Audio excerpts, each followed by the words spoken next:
Hey Kevin, what are you doing?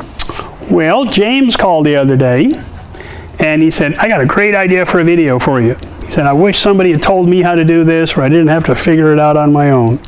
How do you make an adjustable leg to go on like a table and make it work and make you where you can set the height you want, be able to lock it down and still be able to collapse the legs and, how do you do all that? So if you assume that this little piece of 1/2 inch hollow tube is your table leg and this little piece of 1/2 inch solid steel rod is the other part of your leg, and you want to be able to move that up or down, level out your table, if it's something you take out in the field, outside your shop and you want to be able to get it level wherever you happen to be, it's a great way to do it, really.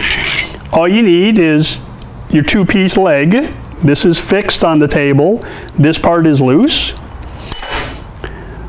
A nut and a bolt.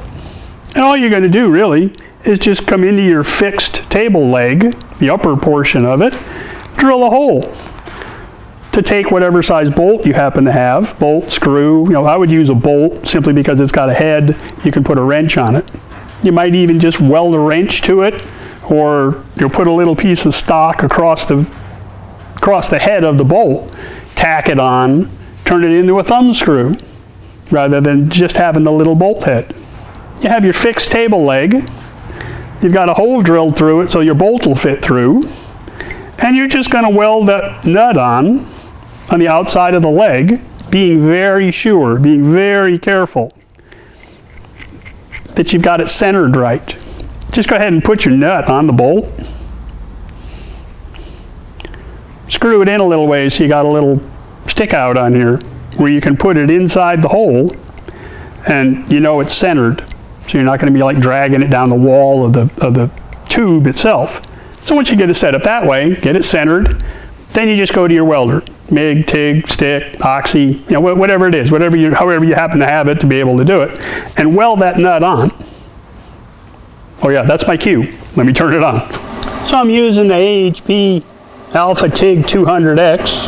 Got it set to right about 72 amps. And I'm just going to come in with a little filler rod, get a tack on one side, get a tack on the other side, and cool it off so I can get my bolt out. So I don't weld the bolt into the nut. So once you get it set up, you got your nut, your bolt, everything's in the hole the way it belongs. I've been using a little drill press vise. Makes a handy little jig to go on the table. Something I can clamp to the table so my ground works, and then just clamp my piece right in the vise rather than trying to clamp it to the table, especially something little.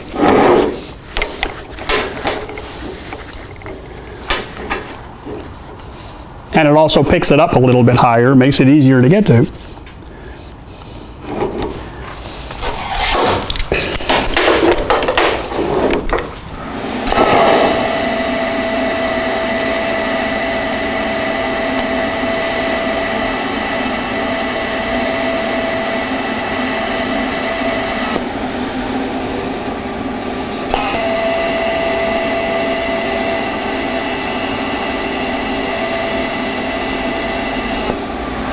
So let me just run this over to the sink. I'll cool it off real quick. Don't grab it with your fingers.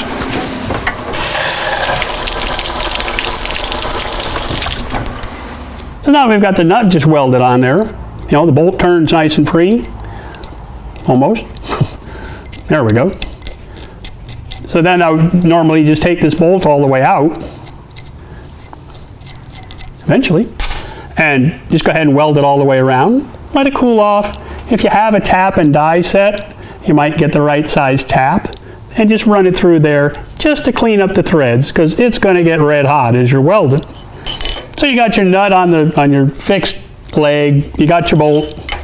You can put the movable part of your leg up in there and just tighten them up.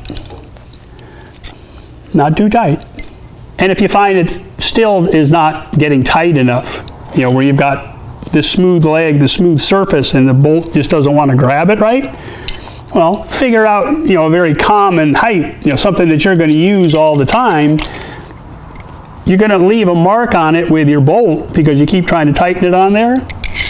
Well, you can always come onto your movable part of your leg with a drill and just make a little dimple, a little bit bigger than the diameter of the bolt. So that bolt can go down into that dimple and catch it on the leg. And that'll make it lock up a lot tighter. You don't have to crank down on the bolt because the bolt's just sitting inside a little hole in the leg itself, and then they won't slip. So is there any advantage to using a round piece inside of a square piece, or could you use two square pieces, one that fits inside the other? Well, sure. You know, you can use two squares, you can use two rounds, you know. I just happen to have a square and a round laying over by the chop saw when I reached over there to grab something. So that's the only reason I'm using it this way. So James, thanks for the great suggestion on a video. I hope this helps somebody else out there. You've been standing around scratching your head wondering, how the heck can I get that to work right? And if you just reach down and hit that subscribe button, I put out a video every Wednesday morning at 9, so you'll get the notice and you can come watch it. Thanks for watching now.